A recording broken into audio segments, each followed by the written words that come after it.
Here's a twisted, looks like a Colt python with a twisted barrel, and it's at the United Nations.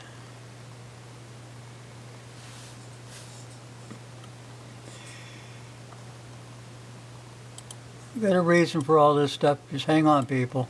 Hang on.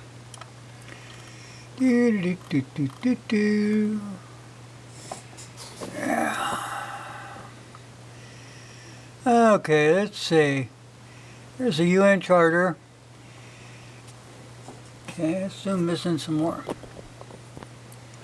Now, what do you see here? You've got the United Nations fight to disarm all Americans. You got the UN highlights treaty signed by the U.S. The UN is quietly advancing international gun control. United Nations to form a cybercrime committee.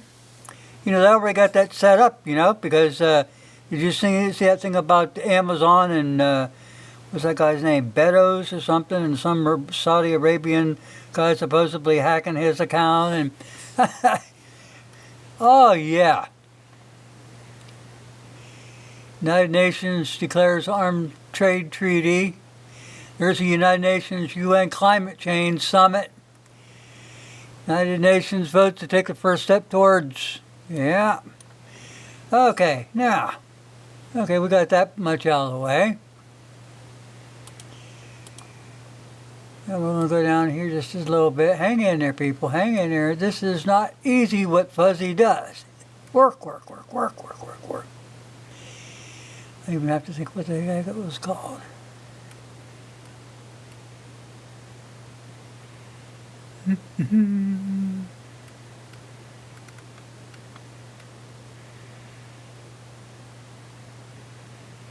Look at red flag warnings.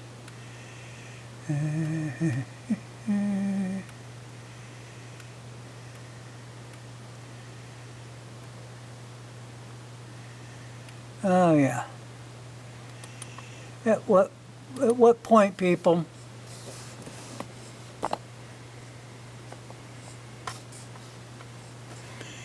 At what point do we try anti-gun politicians for treason? Well, there's a likely candidate. Hello, Ralphie. Okay, now, we did this thing about the United Nations. Let's go over here. This is Freedom from War, the United States Program for General and Complete Disarmament in a Peaceful World. Oh, I showed you this before. This is the Department of State Publication 7277.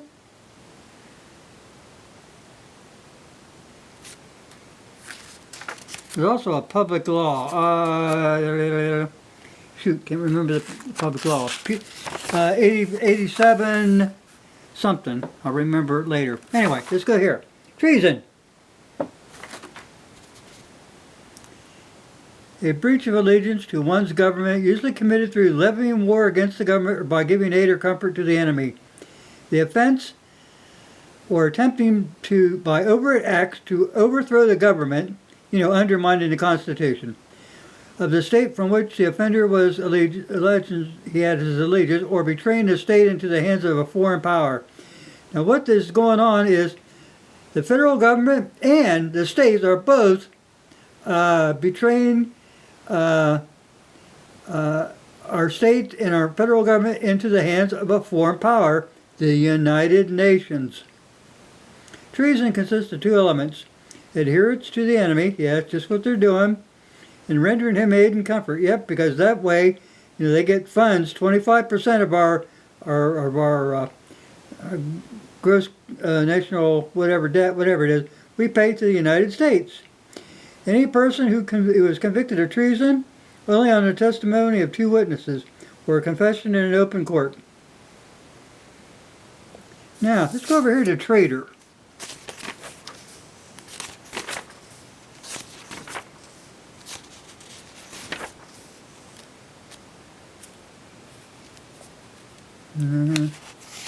If I do this.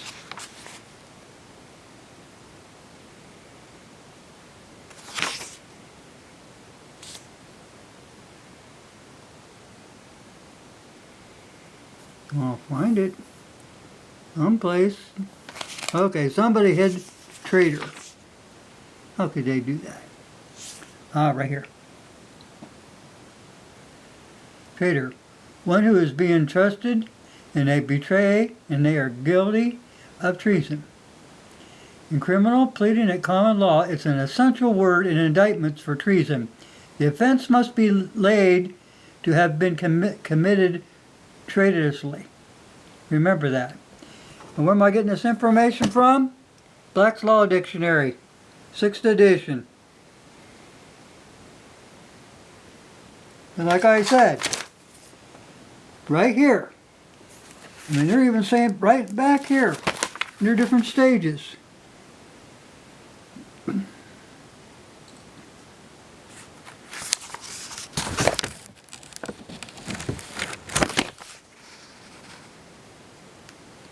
No matter if you have a rifle or if you have a shotgun, people.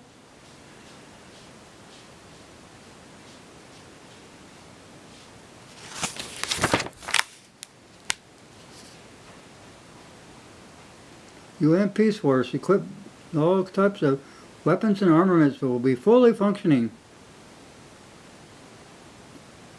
And they're going to take care of all the guns.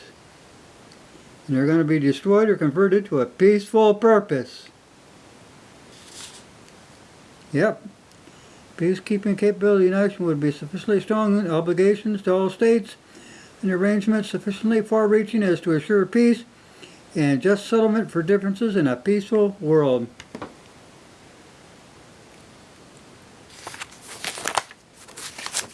And I'm not kidding you. Like I said, I'll show you this again.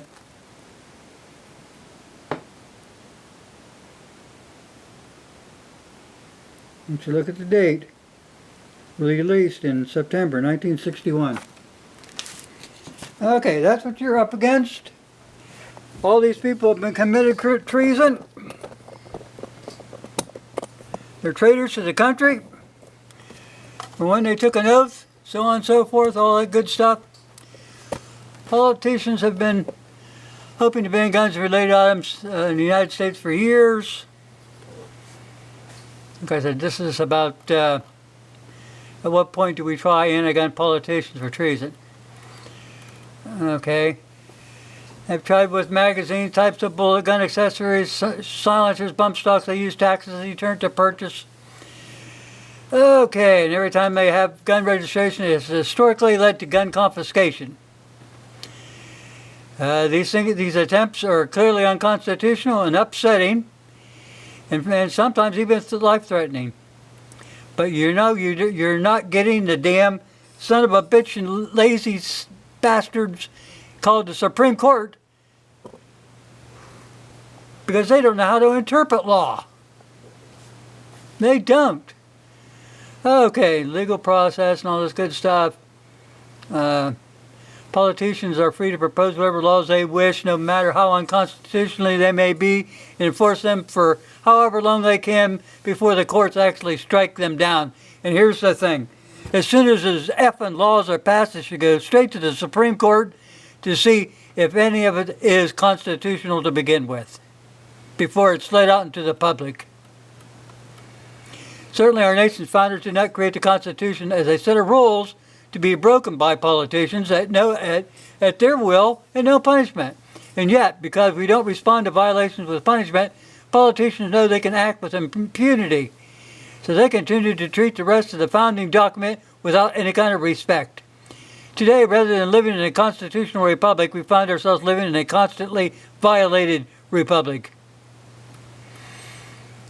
It's all treason. Is criminal disloyalty typical of the state? Is a crime that covers some of the more extreme acts against one nation or sovereign? This includes things such as participating in a war against one native's country, and that's what they're doing. They're undermining the Constitution.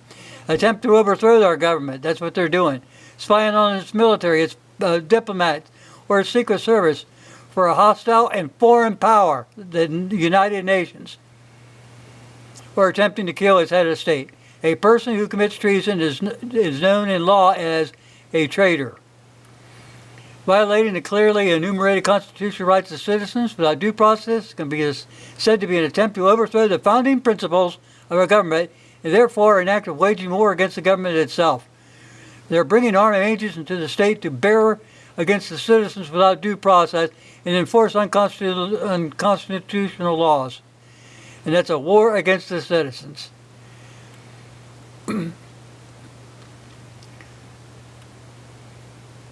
Each state can also level charges against its constitution, meaning the charges are political in nature. We want them bastards hung out to dry.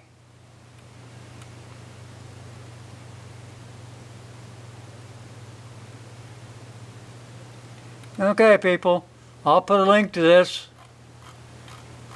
You guys go look at it, do what you want. I've said my piece, but do not trust these SOBs.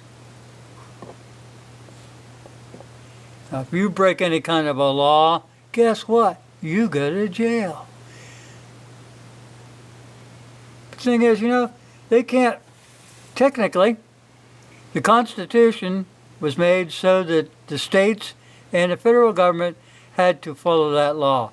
Those laws that are in the Constitution are to protect the people and protect their rights. You can't be tried for anything that's unconstitutional because you are a citizen. But they can. They can be tried, hung, shot, you name it. They think that they got some kind of immunity. Wrong, buckwheat. Wrong. Okay, I got to get out of here. I'll put a link to this.